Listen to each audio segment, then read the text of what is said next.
Perfect. Okay. So, I've got my ragtag notes here, and I will try and stay on topic. Okay, so as Jess stated, last year I came in and I talked about just ways to improve your life, right? With health and fitness, and just making a commitment to yourself. So this year came along, and I became a health and wellness coach a little over a year and a half ago, right? And over the course of the last year and like 7 months, it really has changed my life. So when this year of MOPS came and we found out that the theme was Find Your Fire, and then we got these awesome shirts made that says Soul on Fire, I was like, this is kind of a perfect reflection of what I feel like I'm going through right now, with just sort of finding this thing in my life that I am very incredibly passionate about, and I'm passionate about sharing it with others.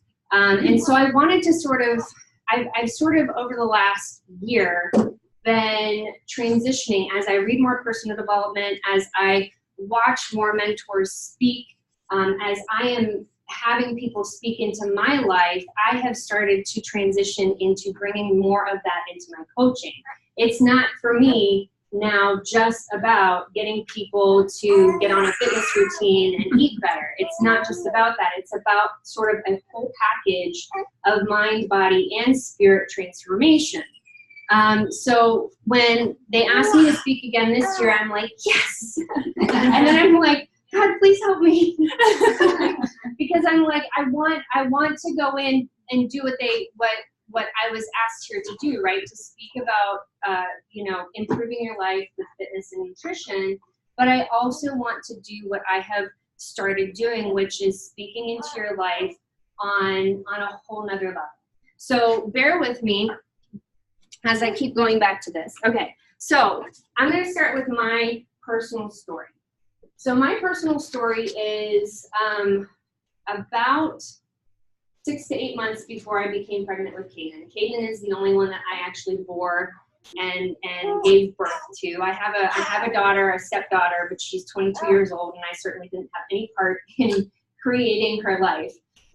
But about 6 to 8 months before Caden was conceived, Steve came to me and was like, hey, we've seen these infomercials. Would this be something that you want to do? And I'm like, yes, I would love to. I had no idea that he, this is the guy that for, our entire relationship would try to get me to go to the gym, and I would just be like, I'd go for a little while, but I never found anything that like excited me, and I, would go for a little while and then I'd stop, like most people do.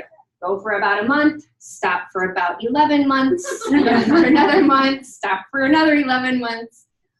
So he came to me and he's like, how about we order this on this DVD program? It was Insanity, if any of you have ever heard of it. And I'm like, yes, let's do it. So we start this program. We got all the way, at least I got all the way through it. And I started over again. It was the summertime. I was a teacher at the time. And so I started it back over, and then the school year started and it kind of fell off. And then I got pregnant, and then I was like, doc says, unless this is a lifestyle that you're like really used to and your body is really used to, you probably shouldn't do strenuous exercise. So I just quit. I'm like, oh, okay, no worries. And then I would walk around my neighborhood a little bit. But Caden was born, fast forward, Caden was born in July of 2014, and I took an entire year to just not do it. Sound familiar? I just, it's like I felt like in the back of my mind, like, hey, I need to be doing something, but it took an entire year before I'm like, wow, I'm tired all the time. I'm stressed out as a new mom. I'm feeling just blah. And so I tried to get back into it. The only thing we had was those DVDs, right? But it was very, very difficult. It was a struggle for me to get up in the morning, because the morning was, honestly, I ended up finding out the morning was the best time. Before, when I was a teacher with no kids, the afternoon I could get it done. But now that Caden was there, it was get it done before he wakes up, or there's really no time to do it. And I struggled. And so it became a point of praying every morning. My alarm would go off, and I'd just be like, God, please help me sit up out of this bed. And eventually I got to do that. And I started to do that, and it worked. But I wasn't seeing the results I wanted. So then it was the nutrition piece came in, and I learned everything I could about it. And then we PCS right as I was getting really good at everything, and now fell apart again because it was the holidays. We had just PCS'd, but I went back strong in 2017, right? Yeah, January 2017. I recommitted. I got brand new online workouts because I was bored with insanity by that time. I was tired of doing their 45-minute long crazy workouts that I'd heard Shaun T say the same thing over and over again. So I got a brand new online workout program. I got a bunch of weights for Christmas. I asked people to like fill my life with all the things that I would need. I recommitted to my nutrition, and I did really, really well. And I became a part of an online community. And I saw better results than I had actually anticipated. Like I was like, if I can just get here.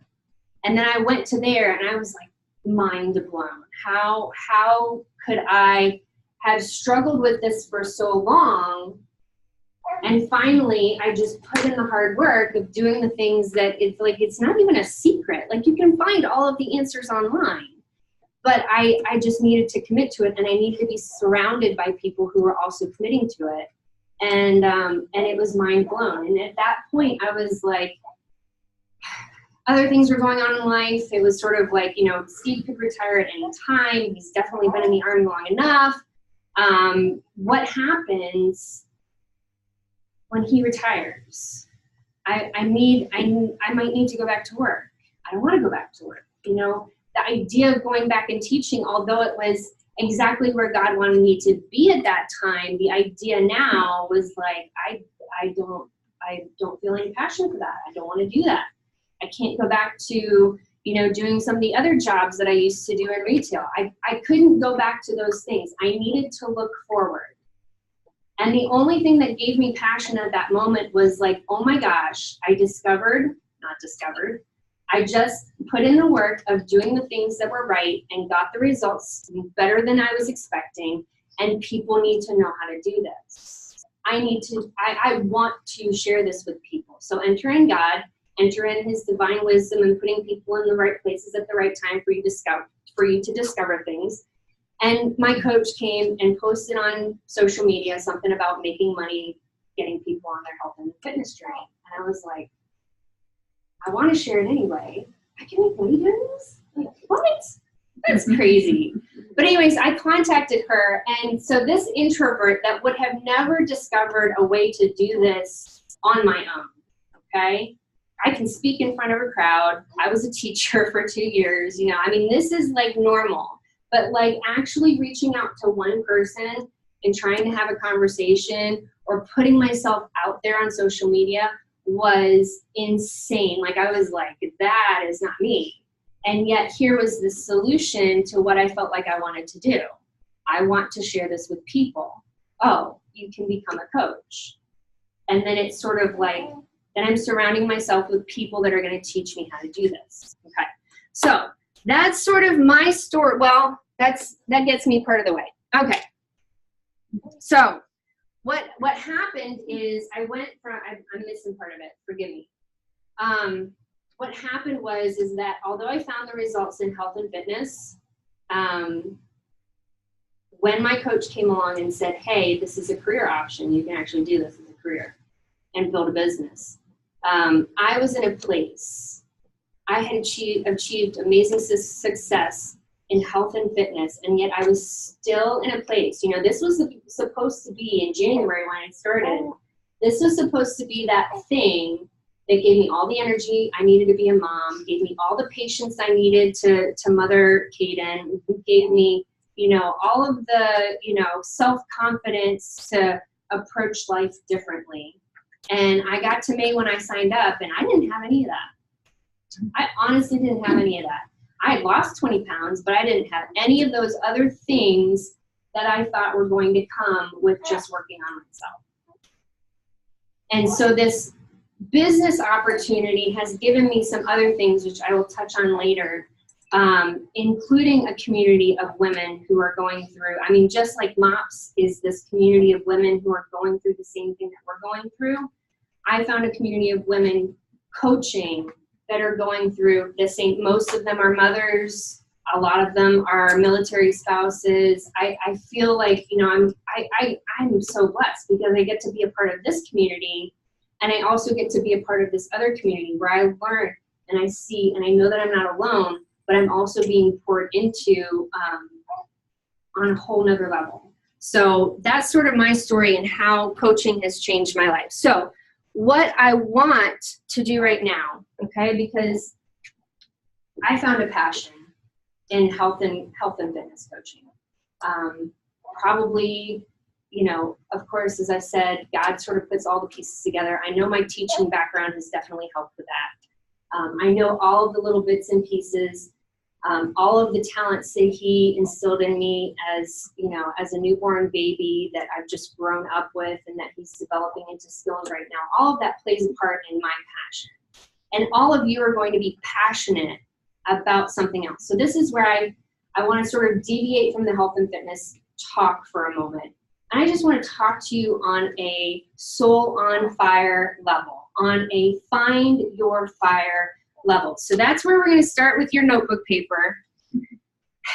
And I want us all, for just a couple of minutes, grab a pen, make sure you have a piece of paper.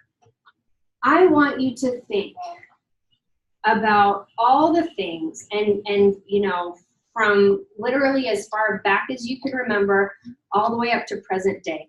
What are some of those things that you've really enjoyed? Whether it's been a job, whether it's been a hobby, whether it's been a group you've been involved with, what are those things that, regardless of, you know, maybe you don't have the materials or whatever it is right now to pursue something, or you don't have enough education, or you don't have whatever, let's just take that factor out. What if you had everything you need to do whatever it is that you feel would light your soul on fire? I want you to list as many of those things as possible. If you could read all day long, if you could write a book, if you could, you know, make jewelry for a living, if you could go off and work on a ranch and ride horses, if you could, I mean, literally the sky is the limit. There are no limitations. Take a few moments. I'm going to give you guys about 2 minutes and just write down all the things that you feel like would light your soul on fire if you could do that.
Okay. Side note, that alarm that just went off was my alarm that tells me that I'm a motivational speaker. So. Oh. Okay. So now that you have a list of a few things, let's just look back at your list. And if everything else was impossible, but there was one thing on that list, one thing that you could do, and if you couldn't do any of the rest of it, it wouldn't matter. Circle that one thing.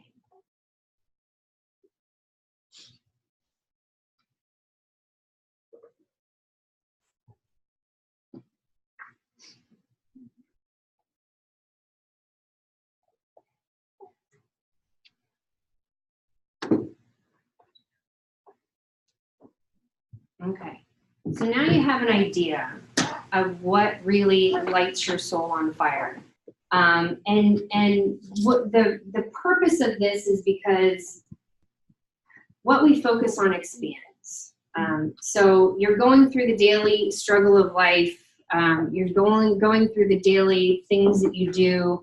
You know, for me, back in May, a little over a year and a half ago, when I joined and became a health and fitness coach, it was, you know, put my son in CDC a couple of times just so I could get a break, just so I could, you know, run errands without him. But then it was back to the grind. It felt like Groundhog Day every single day, and I focused on this fitness thing that just made me feel empowered and made me feel a little bit amazing, at least that I had been able to accomplish this thing that I didn't think was possible.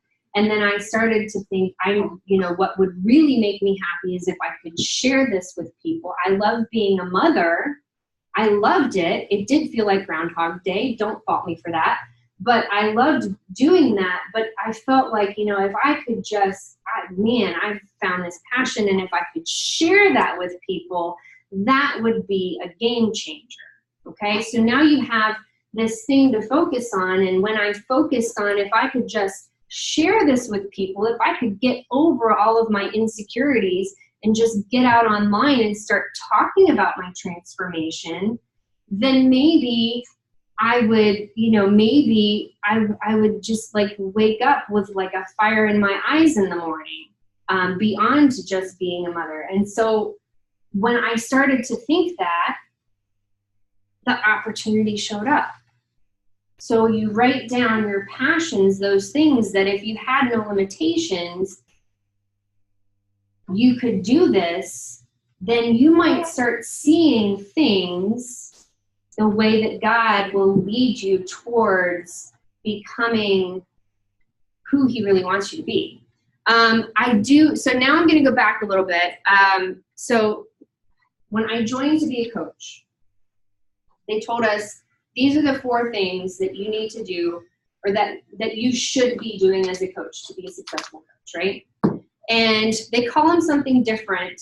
So I'm going to tell you what my company calls them, and then I'm going to tell you what they really are and how you can hopefully find them if you start to follow a path that might lead you closer to your passions.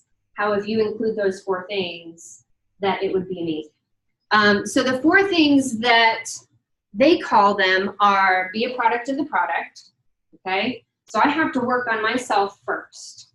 I have to show people that these products work so that I can coach them through it, right? Makes sense. I need to read personal development.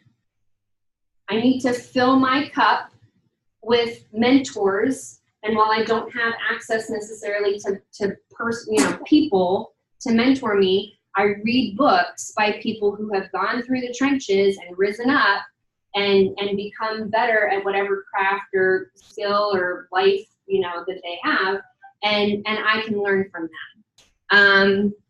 Number 3 is is recognition. So I get a challenger in my group and she loses 10 pounds and I shout her out on social media.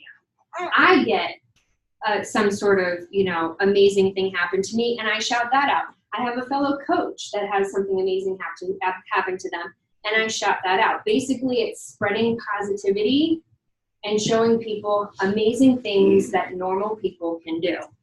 And then the fourth thing is inviting. So part of my job, obviously, is to actually get out there and invite people to join me. Because if I don't invite people to join me, I don't have a job. So here's what I wrote those 4 things as for you. Health. Okay, so be a product of the product simply is, doesn't matter what product you use, you need to focus on your health. Okay? And Rachel Hollis backs me up on this one 100%, if you haven't heard of Rachel Hollis. But she talks about how if you're not getting your own health taken care of first, it makes it really difficult to literally do anything else in the rest of your life.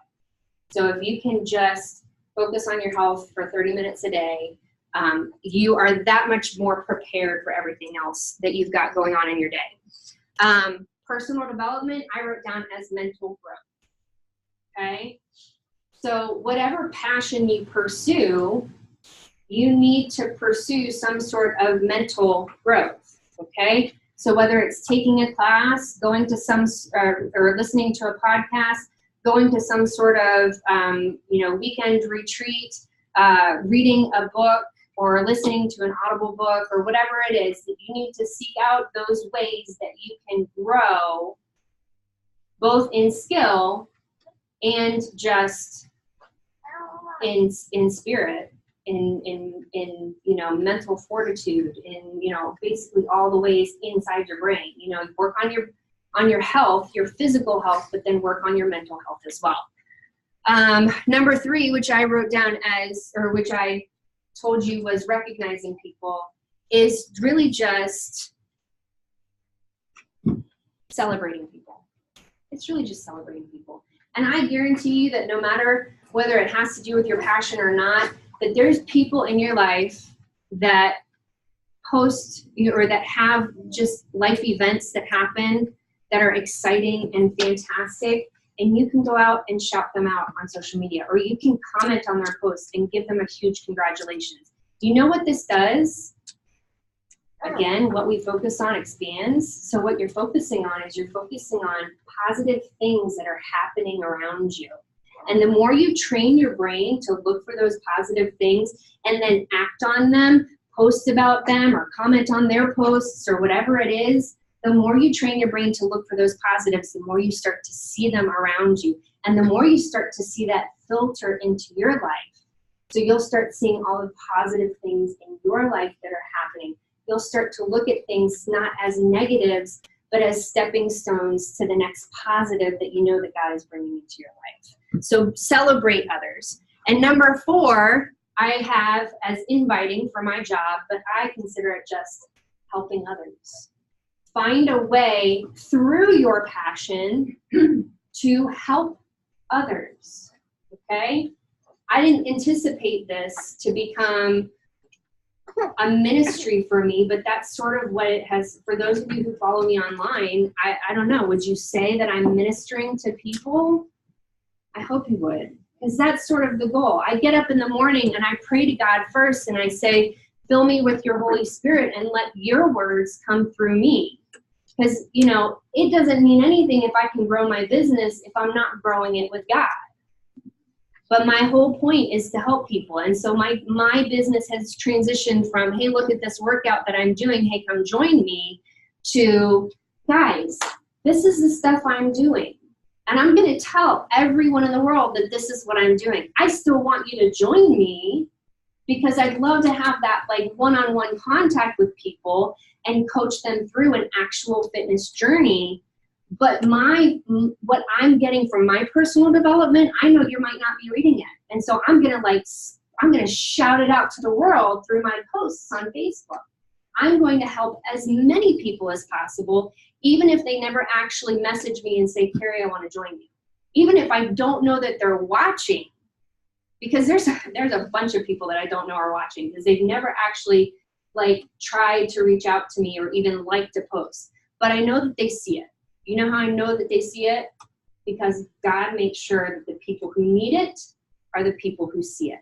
I just have to put it out there. But I have to be helpful. I have to start from a place of wanting to help others.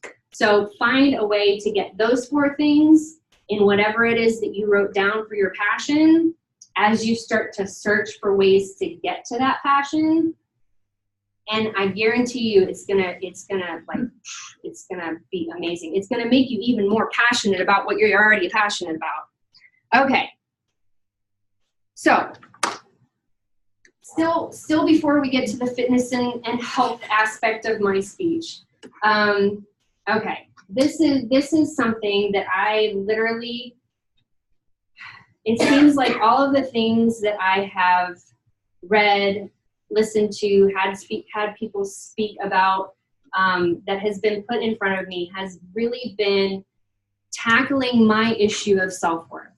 This is like 2018, pretty much, that has been what I have been struggling with and overcoming, and I'm actually in a really good place right now, but it's still being spoke on by my coach who coaches me in my business.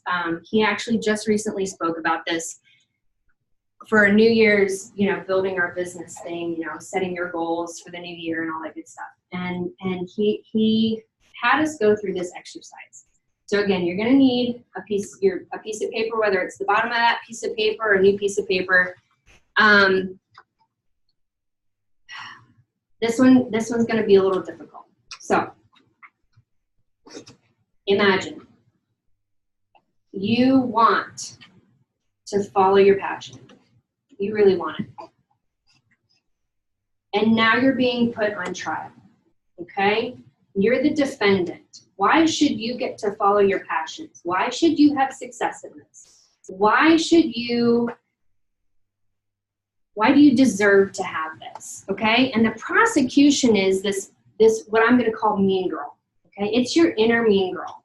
And what I mean by inner mean girl is you've gone through experiences in your life, or you've had bullies speak down to you, or you've had bad situations happen to you, or you've had, whatever it is. You've gained weight, lost weight, gone through all the ups and downs. You've had life events, okay? And through those life events, this inner mean girl has developed, okay? And she's constantly there. I mean, I can tell you, I look back and I can hear her loud and clear throughout my entire life. She's going to tell you, you can't, okay? So you're saying, I want to do this, whatever it is that I'm passionate about, and she's the prosecution and saying, she's going over here to the jury and she's saying, well, she can't do that because she's not smart enough. She doesn't have a degree. She's not pretty enough. She's not thin enough.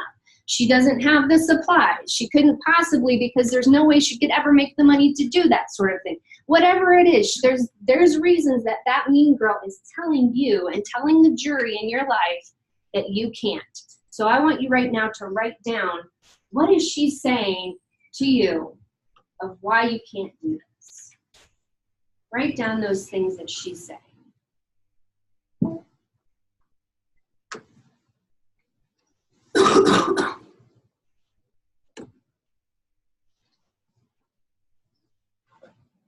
And there's tissues on the table if you need them.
I don't know why we're so hard on ourselves, but it's crazy to think that these life events that have happened to us that we have no control over, that there can be this inner mean girl that pops up and blames it on us. That we literally blame whatever it is that happened on ourselves. It's pretty crazy. So at this point, my coach, Josh Coates, he stopped and he's like, okay, you've got those things written down that your mean girl is telling you why you can't have X, Y, and Z. And then he always asks, who here has kids? Now I don't have to ask that because I know we all do, right? We all have kids. So here's where he really punches us in the gut. He says, okay, you're not the one on trial anymore. Your kid is. Your kid, would you tell them that they can have anything in the world? That they can be anything that they want to be? Would you tell them that? Or would you tell them, oh no, honey, I'm sorry, but you're not pretty enough. Oh no, son, I'm sorry, but you're just not smart enough. Would you tell that to them? So now your kid is on trial for what your passion is, and you're going to defend him or her. So for everything that you wrote down that your mean girl is telling you that you can't have because X, Y, and Z, you're going to give a rebuttal. You're going to write a response because you're defending your kid. Okay, so write that down right now. How would you defend your kid and say, yes, he can, or yes, she can, because?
When your child was born, you knew. It wasn't just you thought. You knew beyond a shadow of a doubt that that child was perfect. That that child was a creation, of God's creation, that God picked out every single piece of that child and put it together perfectly. Every personality trait, every little, indent and whatever. You knew beyond a shadow of a doubt that child was perfect. And yet we get so far removed in our years of life from understanding that we were that child when we were born as well. God created each and every one of us perfectly.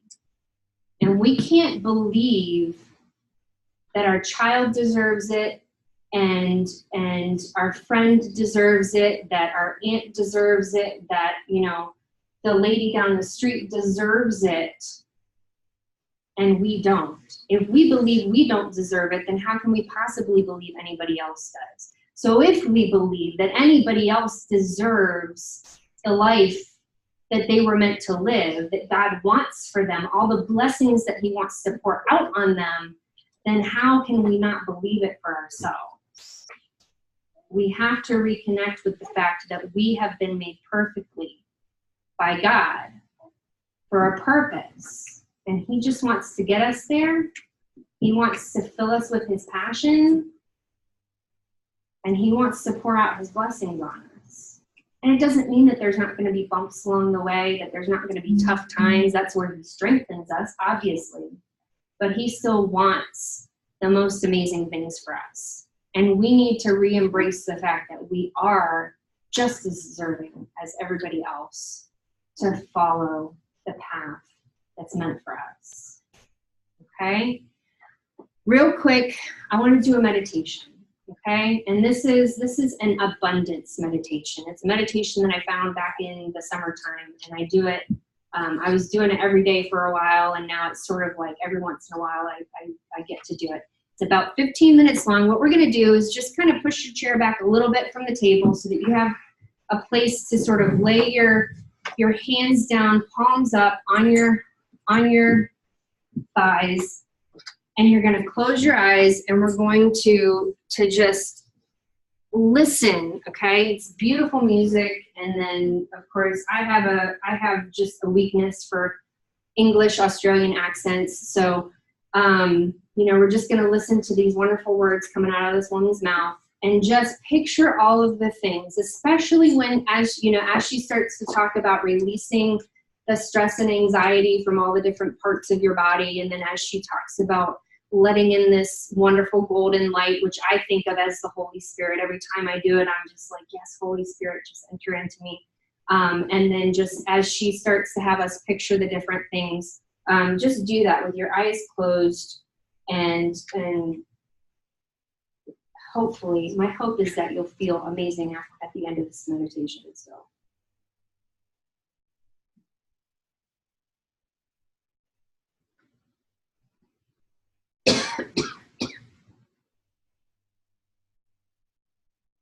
Fascinated by how